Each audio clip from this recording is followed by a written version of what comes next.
Hamiləliyin 19-cu həftəsi. 5 ayın içindəyik, dölümüz böyüyür, ananın bədənində dəyişikliklər baş verir. Bu haqda danışacağım və videonun sonunda hamiləlikdə süd məhsullarını necə istifadə etməliyik, hansı miqdarda və hansı faydaları var bizim üçün, özəlliklə bu həftələrdə. Hamiləliyin 19-cu həftəsində dölün uzunluğu 15-16 santimdir, çəkisi 250 qramdır və bir mango boydadır. Dölümüzün dəri altı yağ toxuması artır.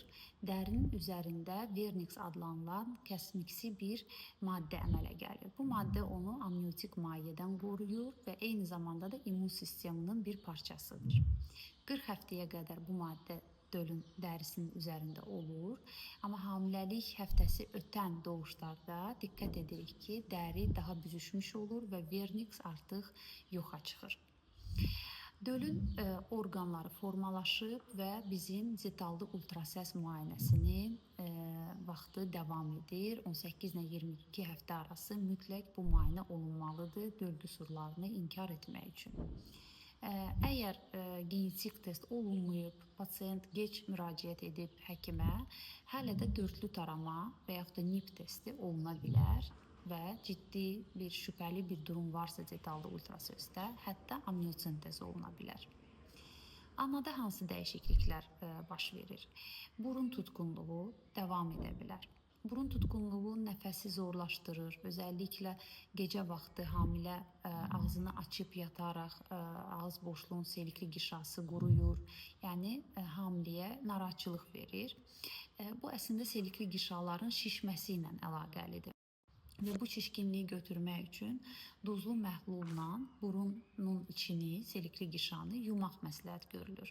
Bu hazır duzlu məhlullar ola bilər, dəniz suyu kimi apteklərdə satılan və yaxud da evdə hazırlanan təmiz qaynadılmış sudan, su ilə bir çay qaşığının yarısı qədər duz bir stəkan suya əlavə edərək həfif duzlu məhlul hazırlaya bilərsiniz və o məhlulla burnunuzu yıkaya bilərsiniz. O mayeni burnunuzun içinə çəkərək.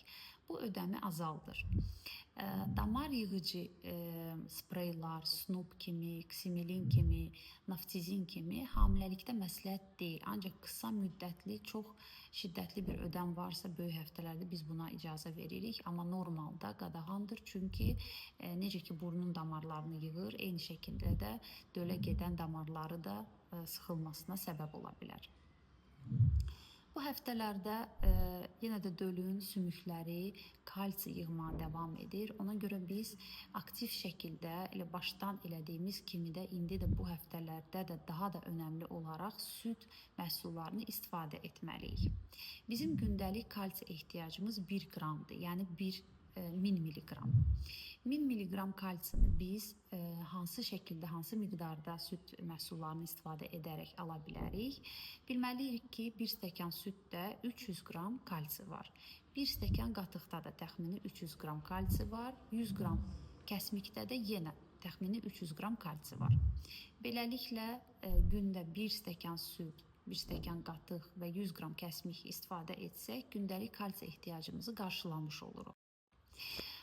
Burada nəyə diqqət etmək lazımdır? Süd və süd məhsulları mütləq pastörizə süddən hazırlanmış olmalıdır. Yəni, kənddən gələn süd məhsulları istifadə olunmamalıdır. Çünki o heyvanın salmonelloz, bruselloz kimi bir xəstəliyi varmı, yoxmu biz onu bilmirik və qaynatmaqla o bakteriyalar ölmədiyi üçün sırf qaynadılmış süddən hazırlanmış süd məhsulları bu bakteriyaları yenə də içərə bilər. Bunlar da hamilə üçün təhlükəlidir. Ona görə ancaq pastörizə süddən istifadə etməliyik.